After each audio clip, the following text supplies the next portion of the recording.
হাঁক ডাকে জমে উঠতে শুরু করেছে সারা দেশের মতো রাজধানীর যে পশুর হাটগুলো রয়েছে সেই পশুর হাটগুলো ইতিমধ্যে অনেকটা জমজমাট হয়ে উঠতে শুরু করেছে। পাশাপাশি আমরা চেষ্টা করি রাজধানীর বিভিন্ন হাটে এই লাইভের মাধ্যমে আমরা সার্বিক যে পরিস্থিতি সেই বিষয়টি তুলে ধরার চেষ্টা করি। সেই ধারাবাহিকতায় আজ আছি আমরা রাজধানীর যে দিয়াবাড়ির পশুর হাট, সেই পশুর হাট থেকে জানানোর চেষ্টা করব এখানকার কি পরিস্থিতি সেই বিষয়টি আপনাদের সামনে তুলে ধরার চেষ্টা করব। এই মুহূর্তে আমরা দেখতে পাচ্ছি যে এখানে রাজধানীতে কিন্তু সময়ের সাথে সাথে কিন্তু যা ক্রেতারা রয়েছে সেই ক্রেতারা কিন্তু আসতে শুরু করেছে এবং গেল 2-3 দিনের তুলনায় কিন্তু আজ অনেকটাই ক্রেতারা আসতে শুরু করেছে। তবে এখানে ক্রেতা বিক্রেতার পাল্টাপাল্টি একটি অভিযোগ রয়েছে। সেই সঙ্গে মূলত এই উত্তরার দিয়াবাড়ির যে হাটটি রয়েছে সেই হাটে মাঝারি সাইজের গরু থেকে শুরু করে ছোট সাইজের যে গরু এবং বড় সাইজের গরু কিন্তু এখানে উঠেছে এবং সেই সঙ্গে কিন্তু মূলত এই উত্তরা দিয়াবাড়ি হাটে সর্বমোট 20,000 গরু রাখার সক্ষমতা রয়েছে। আমরা এখানকার যে ইজারা কর্তৃপক্ষ রয়েছে তাদের সাথে আমরা কথা বলেছি, তারা আমাদেরকে যে তথ্যটি দিয়েছে মূলত এই হাটে 20,000 গরু রাখার তারা ব্যবস্থা রেখেছে এবং সেই সঙ্গে কিন্তু ইতিমধ্যে কিন্তু 15,000 গরু ইতিমধ্যে এই হাটে উঠেছে এবং সেই সঙ্গে ছাগলের কথা যদি বলতে চাই সেখানে 5 থেকে 7,000 ছাগল কিন্তু ইতিমধ্যে উঠানো হয়েছে এবং সেই সঙ্গে দুম্বা আছে একটি এবং প্রায় 200 থেকে 300-র মতো মহিষও কিন্তু এখানে রয়েছে। আপনারা নিশ্চয়ই এখন ক্যামেরা ফ্রেমে দেখতে পাচ্ছেন যে এখানে একটি বড় আকৃতির একটি গরু আমরা লক্ষ্য করতে পারছি।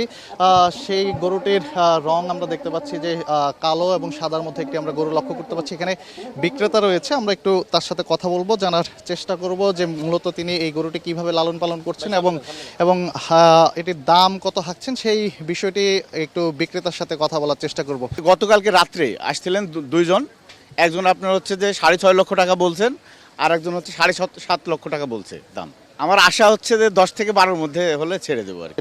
সেই ডনের ব্যাপারে সম্পর্কে তিনি বলছিলেন এই গরুটির ওজন প্রায় 1200 কেজির কাছাকাছি তিনি বলছেন এবং সেই সঙ্গে এই গরুটি মূলত নাটোর থেকে নিয়ে আসা হয়েছে এবং এই গরুটি মূলত হচ্ছে নাটোরের ডন এবং সেই সঙ্গে নাটোরে মূলত এই গরুটি পুরস্কারপ্রাপ্ত একটি গরু যেমনটা আমাদেরকে বিক্রেতা জানিয়েছে এবং সেই সঙ্গে তিনি দাম হাঁকাচ্ছেন প্রায় 12 লক্ষ টাকা এবং ক্রেতাদের সাথে ইতিমধ্যে কিন্তু ক্রেতারা কিন্তু এই গরুটি দর কষাকষি ইতিমধ্যে হয়েছে। তবে আশানুরূপ দাম পেলেই তিনি মূলত গরুটি ছেড়ে দিবেন। তবে এখানে ক্রেতাদের একটি অভিযোগ রয়েছে যে গতবারের তুলনায় এবার গরুর দাম অনেক বেশি এবং সেই সঙ্গে হচ্ছে বিক্রেতাদের পাল্টা অভিযোগ যে পরিবহন খরচ এবং অন্যান্য যে খাদ্য সেই দাম বাড়তি হওয়ার কারণে মূলত হচ্ছে এবার গরুর দাম একটু বেশি হাঁকা হচ্ছে। সেই সঙ্গে এখানেও আমরা একটি কালো রঙের আকৃতি গরু দেখতে পাচ্ছি।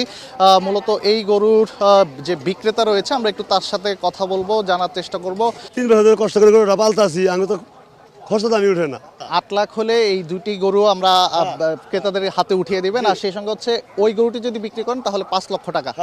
আপনি কোথা থেকে এসেছেন? জামালপুর। এখানে একজন বিক্রেতার সাথে আমরা কথা বলছিলাম, মূলত এখানে একটি গরু নিয়ে এসেছেন জামালপুর থেকে। এই গরুটির সাথে মূলত এককভাবে যদি এই গরুটি নিতে চায় সেক্ষেত্রে হচ্ছে 5 লক্ষ টাকা দাম। আবার অন্যদিকে এই গরুটির সাথে আরেকটি গরু তারা মূলত ফ্রি দিচ্ছেন, অর্থাৎ এই দুইটি গরু মিলে তিনি 8 লক্ষ টাকা দাম হাঁকাচ্ছেন। ছাগলের যে বাজারটি রয়েছে সেই দিকে যাওয়ার চেষ্টা করব। সেই সঙ্গে আরেকটি জিনিস আপনাদেরকে জানিয়ে রাখতে চাই, এই হাটে মূলত কোনো গরু ছাগল কিংবা গবাদি পশু যদি অসুস্থ হয়ে যায় সেক্ষেত্রে ডাক্তারের ব্যবস্থা রাখা হয়েছে। আমরা দেখতে পাচ্ছি যে ছাগলের যে বাজারটি রয়েছে সেই সঙ্গে একজন বিক্রেতাকে আমরা দেখতে পাচ্ছি, আমরা একটু তার সাথে কথা বলবো। আপনি অনেকটা সন্তানের মতোই আদর করছেন, মানে এটা কত বছর ধরে আপনি লালন পালন করেছেন একটু যদি বলতেন। আমার 3 বছর ধরে 3 বছর ধরে পালন করেছি। গত বছর হাটে আনছিলাম, গত বছর বাজার খুব মন্দা গেছিল জন্য ফেরত নিয়ে গেছি। এই বছর আজকে আবার জুমার পরে নিয়ে আসলাম। আমরা দেখতে পাচ্ছি গবাদি পশুর সাজানোর জন্য যে সমস্ত জিনিস সেই জিনিসগুলো কিন্তু আমরা লক্ষ্য করতে পারছি। অন্যদিকে হাসিল ঘরের সামনেও কিন্তু ছাগলের যে বাজার তার পাশাপাশি কিন্তু গরুরও কিন্তু পশটা কিন্তু আমরা সাজানো লক্ষ্য করতে পারছি। আরেকটি এখানে গরু ছাগলের পাশাপাশি উট এবং দুম্বাও কিন্তু আছে। সেই সঙ্গে আপনাদেরকে জানিয়ে রাখতে চাই যে যেমনটা বলছিলাম যে এই হাটে মূলত প্রায় 50,000-এর অধিক গরু রাখার ব্যবস্থা রাখা হয়েছে। ইতিমধ্যে প্রায় 20,000-এর মতো গরু এইখানে উঠে গিয়েছে। তো এই ছিল আমার কাছে রাজধানীর এই দিয়াবাড়ি হাট থেকে সবশেষ। আমরা আগামীবার অন্য রাজধানীর বিভিন্ন হাট বাজার থেকে চেষ্টা করব যে অন্যান্য হাট বাজারে কি পরিস্থিতি সেই বিষয়টি আপনাদের সামনে তুলে ধরার চেষ্টা করব।